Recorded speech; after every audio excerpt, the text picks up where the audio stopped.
नमस्कार सर, मैं परशुराम ढाका पीआरडी मरुद्रा राजस्थान। आज मैं फलोद जिले में कोलू पाबूजी में हूँ और ये पाबूजी का स्थान है। ये पाबूजी का देवल है। जीवनी पूरी जीवनी का दृश्य आपको बताऊंगा, मतलब पाबूजी के पूरे जीवन का फोटो और पूरी जीवनी के बारे में ये मैं बताऊंगा। पीआरडी मरुद्रा के माध्यम से ये पाबूजी का देवल है, ये आपको दिखा रहे हैं। बहुत ही भव्य नजारा है इस देवल का। पाबूजी का जन्म 1239 ईस्वी में हुआ था। पाबूजी कोलू गांव में जन्मे थे और पिताजी का नाम था दांदल राठौड़।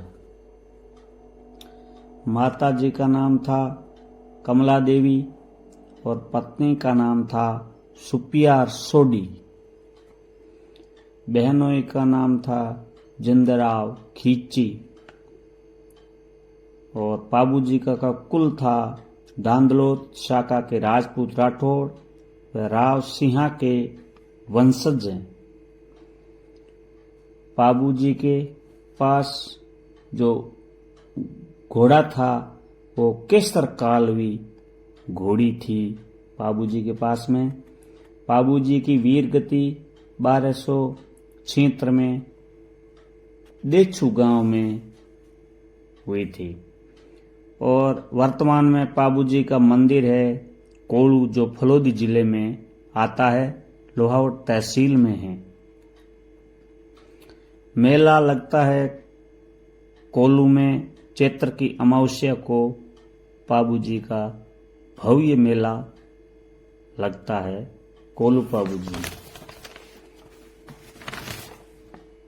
राजस्थान के लोक देवता पाबूजी के ऊंटों का देवता माना जाता है। मारवाड़ के में ऊंट लाने का श्रेय पाबूजी के ही हैं। ऊंट बीमार होने पर पाबूजी की पूजा की जाती है। पाबूजी का जन्म मारवाड़ के राव आस्थान जी के पुत्र राठौड़ के यहाँ 1239 ईस्वी में फलोदी तहसील के कोलू गांव में हुआ था। इसी कारण कोलू पाबूजी कहा जाता है। अमरकोट सूरजमल सोडा की पुत्री सुपिया सोडी के साथ पाबूजी का विवाह हुआ था। विवाह के मध्य ही उनके बहनोई जायल नरेश जिंदराव खींची के पूर्व और के कारण देवल चारणी की गायों को घेर लिया। देवल जो पाबूजी के गायों को छुड़ाने की प्रार्थना की।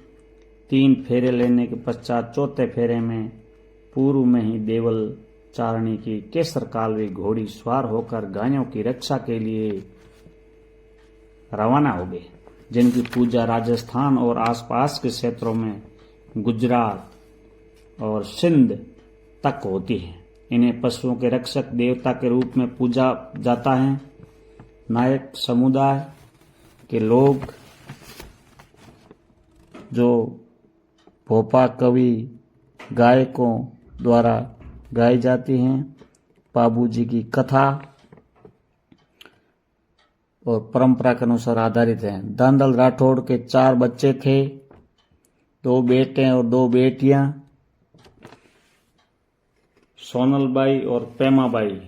जब उनकी मृत्यु हुई तो उनके बेटे अपने गांव कोलू में अदालत स्थापित की, लेकिन पाबूजी एक भगवान के अवतार थे। पाबूजी का पहला कारनामा खींचियों से लड़ना था, जो उसकी सीमाओं पर अतिक्रमण कर रहे थे और उनको और बुरों के साथ अहंकारपूर्ण व्यवहार कर रहे थे। लड़ाई के दौरान जिंदराव खींची के पिता की मौत हो गई। खूनी झगड़ों के देखते हुए कोशिश करने के लिए पाबूजी और बुरों ने खींची को अपनी बहन पेमा से शादी कर ली थी।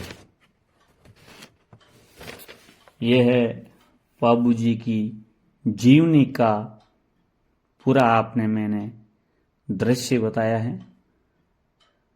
बहुत ही अच्छा जीवनी के फोटो चित्रावली है ये जीवनी चित्रावली में पूरा पाबूजी का इतिहास लिखा हुआ है और पूरी पाबूजी की चित्रावली है। जो भी पाबूजी के चित्रकार फोटो थे वो इसी में ही भवन में पूरी चित्रावली बनाई हुई है। बहुत ही खूबसूरत भव्य नज़ारा है ये कोल्लू पाबूजी में। पूरे जीवन की कथा इसी में बताई गई है। बहुत ही सुंदर चित्र है ये। देखो जितने भी पाबूजी के फोटो उस वक्त थे वो इस चित्रावली में, इस जीवनी में बताए गए हैं। बहुत ही शानदार चित्र और पाबूजी का जीवनी परिचय इसमें पूरा बताया गया है। पूरे इतिहास के बारे में इसमें बताया गया है।